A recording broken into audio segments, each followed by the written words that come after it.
Sungguh-sungguh Allah sangat ridho ketika seorang hamba itu makan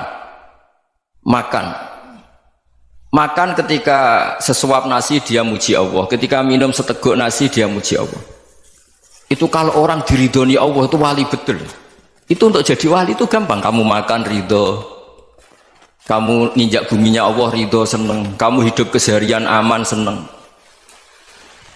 Nah ini supaya sampean kita semua ngaji betapa panduan Rasulullah untuk menggapai ridho Allah itu banyak yang keseharian sekali. Saking kesehariannya banyak dalam hadis dan itu sahih. Nabi menyebut hal-hal yang keseharian. Hatta ma tas'alu fi imra'atika, kamu punya uang kemudian istri kamu bisa makan itu ibadah.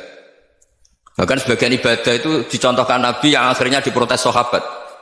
Yaitu wa fi buti ahadikum sedekah, kamu menggauli istri kamu itu ya sedekah. Sampai sahabat bilang yang benar ya Rasulullah. Ayati ahaduna syahwatahu wa huwa lahu ajrun. Masa urusan biologis, urusan syahwat kemudian dia dapat pahala. Nabi menjawab, alai salawadu'aha fi haramin akana alaihi wisrun. Bagaimana kalau dia meletakkan ke yang tidak benar itu kan dosa. Nah, hal-hal seperti ini yang saya ingin teman-teman semua. Saya juga agak ingin ngaji demi Anda juga agak ingin. Itu dosa sekali ngaji kok pesanan kelompok tertentu itu enggak boleh. Islam itu untuk semua. Jadi ya cuma karena di depan saya jenengan ya seakan-akan jenengan korbannya. Itu ada ilmunya dalam usul fikih itu. Jadi orang itu harus ngaji usul fikih.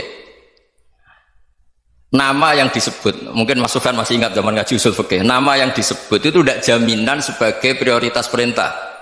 Jadi misalnya gini, kebetulan yang di depan Nabi itu Abu Dzar. Nabi ya bilang, ya Abu Dzarin ini uhibbuka misalnya, atau ya Mu'ad ini uhibbuka, atau ya Abu Hurairah ini uhibbuka misalnya. Banyaklah riwayat yang Nabi nyebut ya Abu Dzarin, ya Mu'ad, ya Abu Hurairah.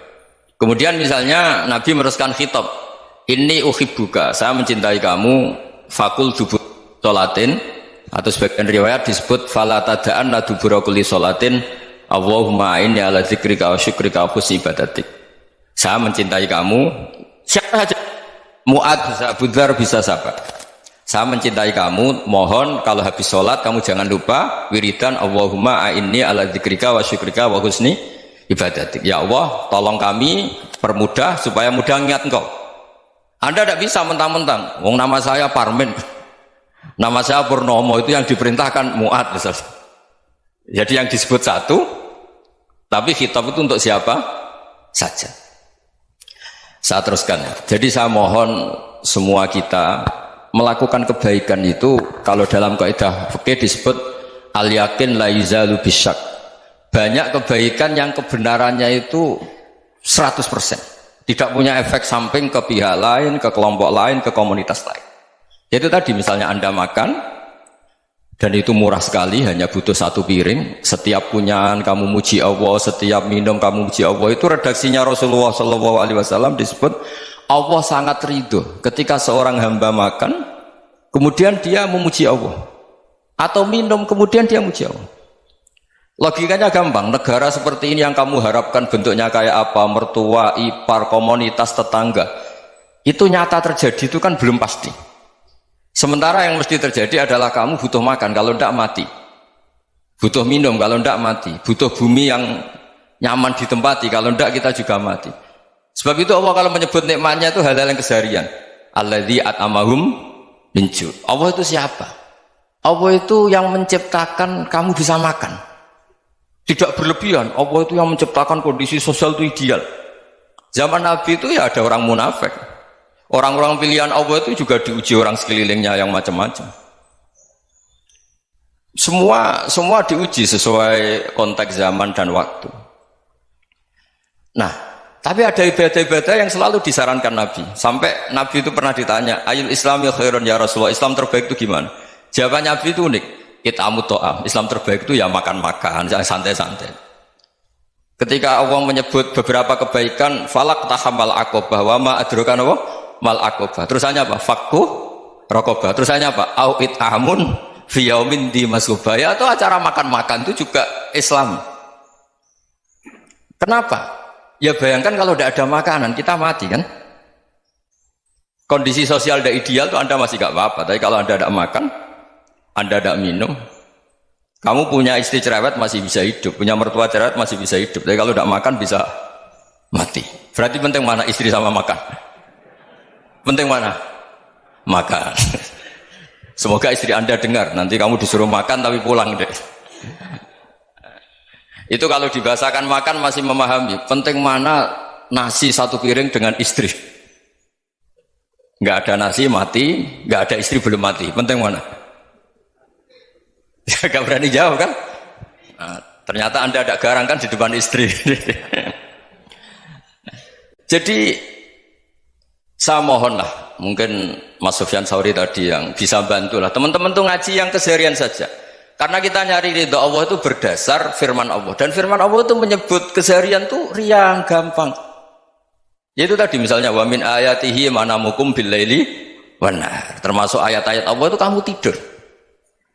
Maka dulu itu ada guyonan, ada tokoh Mu'tazilah, kelompok dalam Islam yang berpikir manusia itu bisa menentukan ikhtiarnya sendiri. Karena saya bisa duduk, ingin berdiri, berdiri. Karena kelompok ini nggak terima kalau semua kehendak Allah, nanti bagaimana kalau semua kehendak Allah kok ada hisab ya, ada sanksi. Lucunya itu dia akhirnya, ini cerita ya, mencintai seorang perempuan cantik sekali. Dan itu dia menjadi ahli sunnah itu oleh hal-hal yang sepele. Karena istrinya cantik, ya namanya suami istri hubungan intim. Terus ditanya, Mas, masih ingin lagi? Masih. Silahkan diulang lagi. Wah ya tidak bisa. Katanya manusia bisa menentukan yang diinginkan. Itu tobat itu. Itu nggak bisa ditobatkan Mas Sufyan Ats-Tsauri. Orang cantik yang mudah nobatkan orang itu orang cantik. Segampang itu. Akhirnya kita tahu, makanya kalau dalam kitab Hikam itu disebut al-aqil mayyakul madza yaf'alu wa hubi wal ghafil mayyakul madza af'al. Orang yang punya akal karena sadar ini wilayah Allah, semua milik Tuhan. Itu dia tiap hari berpikir, besok Allah akan melakukan apa terhadap dunia ini. Kamu merencanakan suatu mau plesir ternyata gempa. Mau wisata ke Rusia ternyata perang. Kamu tidak pernah tahu apa yang akan terjadi besok. Wa ma tadri nafsum madza taksibu ghadan. Tapi anda semua kita ini sering punya jadwal permanen. Makanya saya kalau diundang siapa saja, sana takdir. Yang jelas Gus ini acara penting. Ya masih acara penting nak pangeran ngersakno piye? Kok ape dadi pangeran? Kamu kok mau jadi Tuhan? Itu kadang ya kiai. Penting Gus acara ini jenengan harus memastikan bisa. Loh kamu itu yang ngajarin tauhid, sesuatu itu biadillah kok bilang-bilang apa pasti. Kalau maksa terus tak tobatkan loh kamu kata saya. Ya kalau gitu Gus bilang insya Allah. Wah itu hati saya, fisik saya, roh saya sudah bilang insya Allah. Tidak usah kamu latih kata saya. Nah hal-hal tauhid keseharian itu gampang sebetulnya. Wal ghafil yaqulu madza af'al. Tapi orang yang lupa Allah dia setiap hari bilang besok apa? Kita bisa melakukan apa? Seakan-akan dia itu aktor, dia penting, dia subjek permanen, dia. Padahal kita ini hanya objek kehendak Allah Subhanahu wa taala. Karena kita yakin sesuatu yang terjadi di alam raya ini kita tidak bisa apa-apa. Makanya saya sering ngaji, sering bilang saya, ketika Anda mensifati Allah, dia yang menghidupkan. Sudah itu tanamkan, sehingga ketika kita mati, santai saja. Kenapa santai? Allah punya cara menghidupkan kita. Zaman kita hidup juga gak tahu caranya ngelola jantung, ngelola paru-paru.